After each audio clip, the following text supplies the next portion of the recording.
झूठी शिक्षाओं की भरमार। Listen to me carefully. This is what the Spirit of God is telling you. मसीह के नाम को मिसयूज करना। The prophetic invitation over their lives. अपने आप को परमेश्वर के बराबर बताना। Hamanda aka ata raka teda baka san. अन्य भाषा सिर्फ बोलना ही नहीं बल्कि अन्य भाषा में अब गाना भी गाना।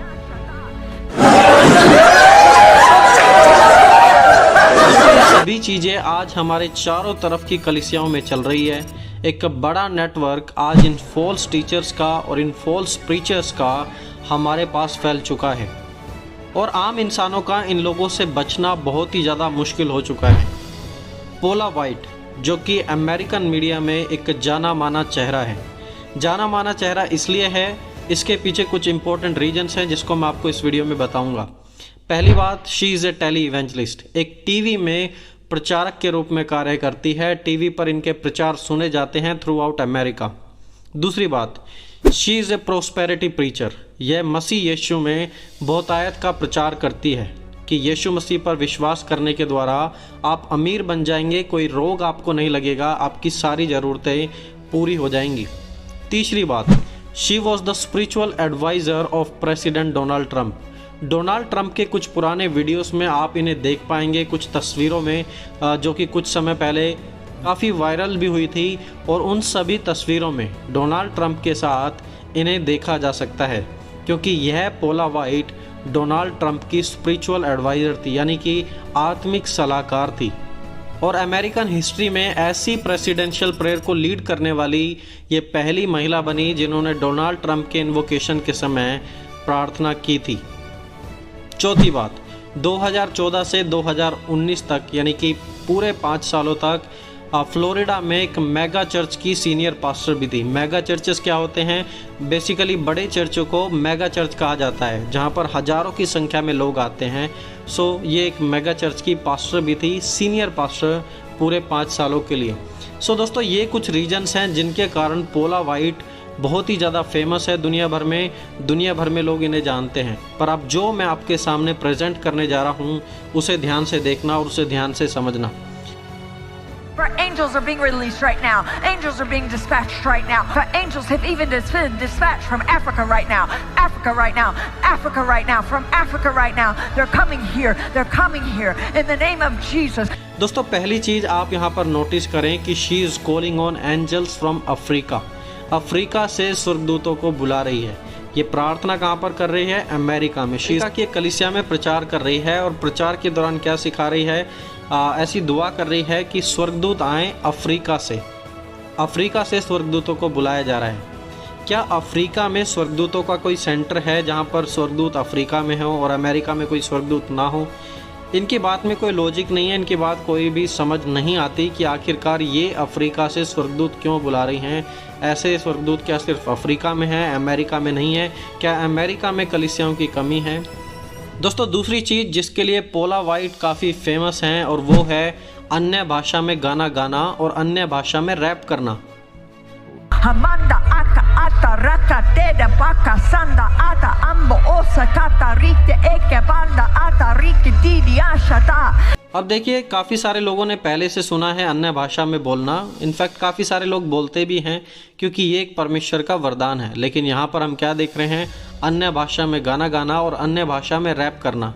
इस वीडियो को देखकर मैं नहीं जानता कि इससे आगे आपको क्या बोलूँ कि अन्य भाषा में बोलना तो पहले सुना था लेकिन अन्य भाषा में अब रैप भी होने लग रही है। इन सब चीज़ों को लेकर अब क्या चल रहा है दोस्तों, आप देखिए। तो तीसरी बात, पोला वाइट और भी ज़्यादा कंट्रोवर्शियल इसलिए हैं क्योंकि एक बार उन्होंने अपने एक पुराने इंटरव्यू में यह भी कह दिया था कि you R a little Elohim. Elohim परमेश्वर का नाम है जिसे पुराने नियम में बहुतायत से इस्तेमाल किया गया है। तो उनका कहना था कि तुम भी, यानी कि हम मनुष्य भी एक लिटिल इलोहिम, एक लिटिल परमेश्वर के बराबर हैं। सो इन सब चीज़ों को लेकर पोला वाइट काफ़ी ज़्यादा कंट्रोवर्शियल हैं और पुराने समय में भी और लेटेस्ट पोस्ट में भी अपनी हमेशा कंट्रोवर्सी में बनी रहती हैं इनकी नई नई प्रकार की टीचिंग्स के लिए। और दोस्तों, ये जो सिचुएशन हो रही है ये सिर्फ एक उदाहरण है हमारे सामने कि कैसे पोला वाइट जैसे लोग जो सीनियर पास्टर भी रह चुके हैं, काफ़ी समय तक सेवकाई भी कर रहे हैं, उसके बावजूद भी कैसे ये वचन से परे होकर बातचीत करते हैं। इब्रानियों की पत्री में हम पढ़ते हैं, इस प्रकार लिखा है, इसके विषय में हमें बहुत सी बातें कहनी हैं जिनका समझाना भी कठिन है, इसलिए कि तुम ऊंचा सुनने लगे हो। समय के विचार से तो तुम्हें गुरु हो जाना चाहिए था, तो भी यह आवश्यक हो गया है कि कोई तुम्हें परमेश्वर के वचनों की आदि शिक्षा फिर से सिखाए।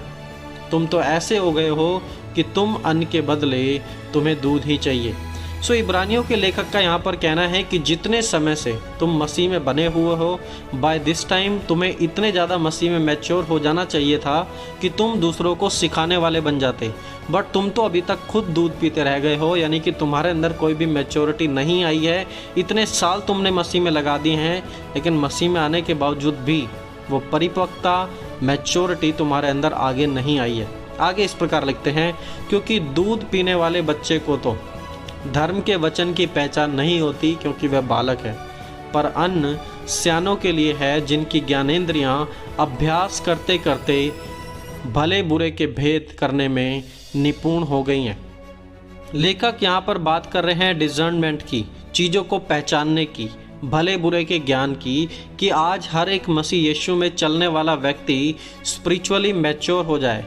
क्योंकि पोला वाइट जैसे लोग आज भी मिलियंस को इन्फ्लुएंस करते हैं और अपनी अनबिब्लिकल टीचिंग के द्वारा लोगों को बहका देते हैं, और लोग अच्छे और बुरे का फ़र्क नहीं समझ पाते, जबकि उन्हें मसीह में कहते हैं कि आए हुए तो हमें 10 साल हो गए, लेकिन अभी तक भी उन्हें सही और गलत का फ़र्क नज़र नहीं आता।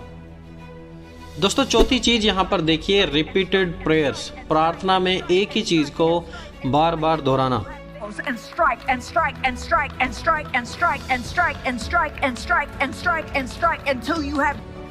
जब ऐसी चीज़ें सामने आती हैं तो प्रभु यीशु मसीह की कही हुई बातें याद आती हैं। प्रभु यीशु मसीह ने मत्ती 6 अध्याय में ये बात कही थी। प्रभु ने कहा, प्रार्थना करते समय अन्य जातियों के समान बकबक ना करो, क्योंकि वे समझते हैं कि उनके बहुत बोलने से उनकी सुनी जाएगी।